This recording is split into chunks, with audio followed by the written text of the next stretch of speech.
जनश्रुतियों पौराणिक कथाओं के आधार पर 5000 साल पहले महाभारत काल और से 2000 साल पहले रामायण काल अर्थात त्रेता युग में राजा दशरथ के साम्राज्य में अवध एक खुशहाल समृद्ध प्रांत हुआ करता था।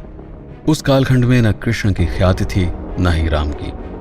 राजा हरिश्चंद्र की दानशीलता और राजा रघु के पराक्रम की गाथाएं चारों दिशाओं में फैली हुई थी। अपने पूर्वजों के कार्यों से प्रभावित होकर राजा दशरथ ने तीर्थ यात्रियों के लिए जगह जगह विश्राम करने के लिए छोटी छोटी झोपड़ियों का निर्माण करवाया था। ये वो समय था जब काशी का प्राचीन इतिहास, वहां की समृद्धि, वहां का ज्ञान हर व्यक्ति के लिए कौतूहल का विषय था। उसी काशी की यात्रा पर एक बालक अपने अंधे और बूढ़े माँ बाप को कांवर में बैठाकर कंधे पर उठाए चला जा रहा था। तमसा, बिसुही और मढ़ा नदियों के संगम के किनारे घने जंगलों के निकट से गुजरने वाले मार्ग पर बनी झोपड़ियों में विश्राम करने के लिए वह रुका। अपने माता पिता की प्यास बुझाने के लिए जिस समय वह कमंडल लेकर निकला, ठीक उसी समय राजा दशरथ एक हिरण की तलाश में जंगलों में भटक रहे थे। नदी से उठने वाली विचित्र आवाज को सुनकर उन्होंने शब्द भेदी बाण चलाया, जो उस युवक के लिए काल सिद्ध हुआ। ये कोई और नहीं बल्कि श्रवण कुमार थे, जो अपने माँ बाप को तीर्थों की यात्रा पर ले जा रहे थे। आज इस स्थान को श्रवण क्षेत्र के नाम से जाना जाता है, जो अकबरपुर रेलवे स्टेशन से मात्र 10 किलोमीटर की दूरी पर स्थित है। आधुनिकता की भागदौड़ में इस तरह के स्थान उपेक्षित होते जा रहे हैं, लेकिन अभी भी कुछ लोगों की आस्था और विश्वास इन पौराणिक कथाओं पर इतनी अटल है कि उन्होंने अपना संपूर्ण जीवन यहीं पर रहते हुए क्षेत्र की देखभाल के लिए समर्पित कर दिया है। संगम के निकट ही श्रवण कुमार की समाधि पर हर साल दिसंबर में पूर्णमासी स्नान के साथ ही 9 दिनों का विशाल मेला लगता है, जिसमें आसपास के जनपदों से भारी मात्रा में लोग एकत्रित होते हैं। 16वीं सदी के मध्य यानी आज से लगभग 450 साल पहले 1566 के आसपास तमसा नदी के तट पर विस्तारित घने जंगलों के बीच से यात्रा करते हुए अकबर ने अपनी सेना के साथ कुछ समय के लिए एक सुनसान जगह पर विश्राम करने के लिए पड़ाव डाला। वर्तमान में यह स्थान तहसील तिराहे के नाम से जाना जाता है। अपने सैनिकों में एकता की भावना को प्रबल रखने एवं धार्मिक रूप से एकजुटता बनाए रखने हेतु नमाज एवं इबादत के लिए यहीं पास में ही एक मस्जिद का भी निर्माण किया गया, जिसे आज भी लोग किले वाली मस्जिद के नाम से पुकारते हैं। अकबर के आने से 250 साल पहले यानी सन 1300 के आसपास ये क्षेत्र राजभरों के अधिकार में 2 रियासतों में बटा हुआ था, भुजकी और सुरहुपुर। कालांतर में सुरहुपुर रियासत को सैयद सलार मसूद उर्फ गाजी मियां ने जीत लिया और भुजकी रियासत राजपूतों के नियंत्रण में आ गई। कई दिनों के पड़ाव के दौरान अकबर के आदेश पर कुछ सैनिक इस क्षेत्र पर अपना आधिपत्य स्थापित करने के लिए यहीं पर बस गए। इस तरह अकबरपुर कस्बा पहली बार अस्तित्व में आया। क्योंकि उस समय तमसा नदी को पार करने के लिए कोई भी माध्यम उपलब्ध नहीं था, अतः अकबर के आदेश पर लकड़ी के पुल का निर्माण किया गया, जिसे काफी समय तक शाही पुल के नाम से जाना गया। वर्तमान में यह पुल अपने बदले हुए स्वरूप में अकबरपुर को शहजादपुर से जोड़ता है। काफी समय तक उपेक्षित रहे इस क्षेत्र का विकास नवाबों के काल से प्रारंभ हुआ। मुस्लिम शासकों ने इमामबाड़ों, मस्जिदों, ईदगाहों और धर्मशालाओं का निर्माण कराया, जबकि अंग्रेजों ने स्कूल, अस्पताल, पुल, तहसील, ब्लॉक, रेलवे स्टेशन आदि बनवाए। आजादी के बाद 1952 में हुए प्रथम चुनाव में लागू हुई जमींदारी उन्मूलन विधेयक ने तमाम गरीब मजदूरों व कामगारों को भूमिहीन से भूमिदार बनाया। तब से लेकर एक लंबे अंतराल तक क्षेत्र में विकास के लिए कोई भी बड़े कार्य संपादित नहीं किए गए, लेकिन शीघ्र ही अकबरपुर का भाग्य बदलने वाला था। 29 सितंबर 1995 को अपने 137 दिनों के प्रथम कार्यकाल की समाप्ति से 18 दिन पहले शिव बाबा स्थल में एकत्रित विशाल जनसमूह के सामने मायावती ने अकबरपुर को फैजाबाद जनपद के अधिकार से मुक्त करते हुए एक नए जिले के रूप में स्थापित किए जाने की घोषणा की, जिसके साथ ही इसका नया नामांकरण हुआ अंबेडकर नगर। नए जिले के निर्माण के साथ ही अंबेडकर नगर के लिए विकास की नई संभावनाएं खुल गई। फैजाबाद, सुल्तानपुर, बाराबंकी, अमेठी और अंबेडकर नगर, इन 5 जिलों को मिलाकर अयोध्या डिवीजन का गठन हुआ। प्रशासनिक कार्यों को सुचारू रूप से चलाने के लिए जिले के 2350 वर्ग किलोमीटर क्षेत्रफल में निवास करने वाली लगभग 24 लाख की आबादी को बांटते हुए अकबरपुर, टांडा, भीटी, जलालपुर एवं आलापुर इन 5 तहसीलों का गठन हुआ। विकास कार्यों को जिले के 1757 गांवों तक पहुंचाने के लिए अकबरपुर, कटेहरी, भीटी, टांडा, बसखारी, जलालपुर, भियाव, रामनगर एवं जहांगीरगंज इन 9 विकास खंडों अर्थात ब्लॉकों में बांट दिया गया। जिले की सुरक्षा व्यवस्था के सुदृढ़ हेतु एवं घरेलू शांति व्यवस्था को बनाए रखने के लिए कोतवाली एवं 18 पुलिस थानों की स्थापना की गई।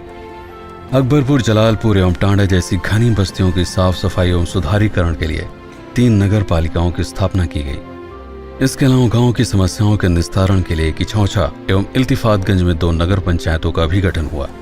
आम व्यक्ति स्वयं अपने क्षेत्र से किसी नेता का चुनाव करके अपनी समस्याओं को सरकार तक पहुंचा सके, इसके लिए जिले में 5 विधानसभाओं का गठन हुआ। कटेहरी, टांडा, आलापुर, जलालपुर एवं अकबरपुर।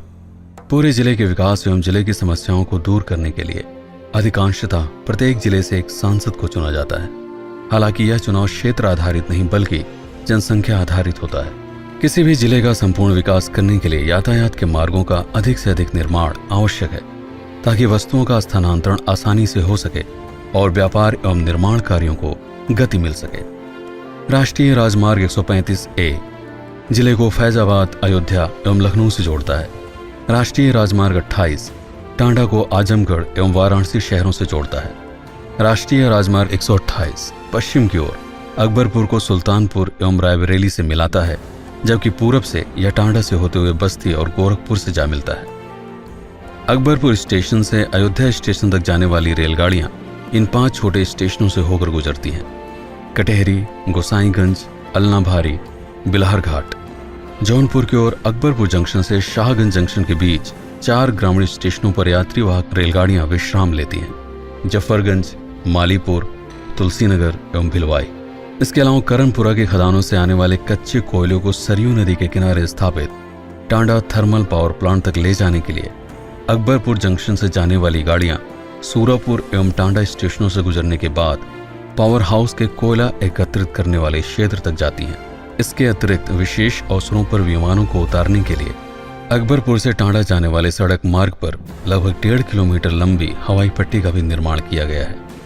भ्रमण के लिए जिले में कई धार्मिक एवं ऐतिहासिक स्थल हैं, जिसमें से प्रमुख हैं आलापुर तहसील क्षेत्र में स्थित बाबा गोविंद साहब की तपोस्थली एवं समाधि स्थल, जहां दिसंबर व जनवरी के महीने में विशाल मेला लगता है। अपनी मनोकामना पूरी होने के लिए लोग यहाँ खिचड़ी चढ़ाते हैं। किछौछा में मौजूद सूफी संत अशरफ जहांगीर समनानी शरीफ की दरगाह, जिनके बारे में कहा जाता है कि वह ईरान के सिमनान प्रांत के बादशाह थे। यहाँ सभी धर्मों के लोग आस्था एवं विश्वास के साथ आते हैं। फैजाबाद अयोध्या रोड पर स्थित शिव बाबा धाम, जहाँ प्रत्येक शिवरात्रि पर विशाल मेले का आयोजन होता है। अकबरपुर में स्थित अंबेडकर पार्क, लोरपुर का ऐतिहासिक किला एवं हंसवर स्टेट में स्थित 150 साल पुरानी मकरही हवेली। इसके अलावा भीटी की हवेली, अनिरुद्ध नगर का हनुमान मंदिर, भुजिया माता मंदिर जहांगीरगंज, ब्रह्म बाबा मालीपुर, झारखंडी बाबा झमरुआ, कमला बाबा आदि कई स्थलों से स्थानीय लोगों की आस्था जुड़ी हुई है। आधुनिक युग में मात्र शिक्षा ही एकमात्र ऐसा साधन है जिसके द्वारा आप समाज के विकास एवं मानव कल्याण में अपनी महत्वपूर्ण भागीदारी दे सकते हैं। महामाया राजकीय एलोपैथिक मेडिकल कॉलेज, राजकीय engineering college, Mahamaya college of agriculture engineering and technology एवं VJV college of technology Ramnagar जैसी उच्च शैक्षणिक संस्थाएं शिक्षा के प्रमुख स्तंभ हैं। कोई जिला आर्थिक रूप से समृद्ध तभी कहलाता है जब वह स्वयं उत्पादों का निर्माण करता हो। व्यापक स्तर पर कृषि के अलावा NTPC द्वारा संचालित टांडा पावर प्लांट कोयले से अपनी पूरी क्षमता पर 1760 मेगावाट विद्युत का उत्पादन कर सकता है। 5 रुपए प्रति यूनिट के हिसाब से अगर हम इसकी गणना करें तो यह प्लांट रोज 21 करोड़ से भी अधिक की बिजली बना सकता है। इसके अलावा JP ग्रुप टांडा में स्थित अल्ट्राटेक सीमेंट निर्माण प्लांट, जहां थर्मल स्टेशन से आने वाले कोयले की राख का इस्तेमाल करके सीमेंट का निर्माण किया जाता है। मिझौरा अकबरपुर में स्थित शुगर मिल, जहां पर स्थानीय लोगों द्वारा विशाल स्तर पर कृषि से पैदा होने वाले गन्ने का प्रयोग किया जाता है। 1 कुंटल गन्ने से लगभग 10 से 12 किलो चीनी का उत्पादन हो सकता है। 23 मार्च 1910 अकबरपुर में एक ऐसे बालक ने जन्म लिया जो हमेशा के लिए इतिहास के पन्नों में अमर हो गया। हम्बोल्ट विश्वविद्यालय बर्लिन जर्मनी से पीएचडी की उपाधि प्राप्त करने वाले डॉक्टर राम मनोहर लोहिया ने भारतीय स्वतंत्रता संग्राम में अपनी महत्वपूर्ण भूमिका निभाई। आजादी के बाद भी उन्होंने समाज में समानता की भावना को जागृत करने के लिए कई संघर्ष किए। अंततः 12 अक्टूबर 1967 को मात्र 57 वर्ष की आयु में नई दिल्ली के अस्पताल में उनका देहांत हो गया। इसके अलावा किछौछा से उर्दू के दो महान कवि सैयद अमीन अशरफ एवं सैयद वाहिद अशरफ, शरीर रचना विज्ञानी पद्मश्री अवार्ड से सम्मानित मेहंदी हसन, भगवद गीता को उर्दू में भाषांतरित करने वाले उर्दू कवि अनवर जलालपुरी, जिन्हें 2018 में पद्मश्री से सम्मानित किया गया, इस्लाम के विद्वान मदनी मियां, माउंट एवरेस्ट पर चढ़ने वाली भारत की पहली दिव्यांग महिला अरुणिमा सिन्हा, जिन्होंने 7 महाद्वीपों की ऊंची चोटियों पर चढ़कर कीर्तिमान स्थापित किया। उनके कार्यों को सम्मानित करने के लिए 2015 में उन्हें पद्मश्री से विभूषित किया गया। इसके अतिरिक्त पूर्व मंत्री लालजी वर्मा, राम अचल राजभर, जयराम वर्मा, राम मूर्ति वर्मा, आरजे रौनक, राष्ट्रीय कवि अभय सिंह निर्भीक, भूतपूर्व विधायक शेर बहादुर सिंह आदि कई लोगों ने अपनी प्रतिभा से इस जिले का नाम रोशन किया है। आशा है आपको अम्बेडकर नगर के ऊपर यह वीडियो पसंद आया होगा। हर महत्वपूर्ण स्थान एवं व्यक्तियों को इसमें शामिल करने का पूरा प्रयास किया गया है, लेकिन फिर भी संभव है कि कुछ चीजें छूट गई हों। यदि ऐसा है तो उनके बारे में कमेंट में अवश्य बताएं। भविष्य में कभी जब इसका संशोधित संस्करण प्रकाशित होगा तो उसमें उन चीजों को भी अवश्य शामिल किया जाएगा।